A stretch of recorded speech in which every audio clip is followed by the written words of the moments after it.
अब कराची से आपको आगाह करेंगे, जहां शेरशाह में नाले में गैस पड़ने के बाद धमाके से मुतासरा मकाम पर मलबा हटाने का काम जारी है और नाले में बैंक के सामान के साथ साथ कैश भी निकाला जा रहा है।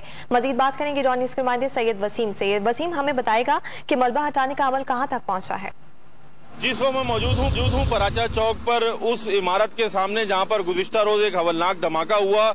नाले में गैस भर जाने के सबब, जो इब्तिदाई रिपोर्टर्स में ये कहना है कि नाले में गैस भर जाने के सबब ये जो इमारत उसके ऊपर कायम की गई थी, धमाके के बाद उसका जो ग्राउंड फ्लोर था वो मुकम्मल तौर पर तबाह हो गया।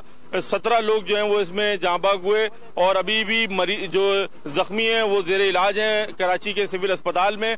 यहाँ पर जो नाले के अंदर से जो सामान था, यहाँ पर मुख्तलिफ दफातर थे, उनका सामान था वो निकाला जा रहा है। उसमें जो एक्सीलेटर सामान निकाला उसमें एक करेंसी यहाँ पर मौजूद है, जो कि करेंसी को यहाँ पर निकाल कर उसको साफ किया जा रहा है।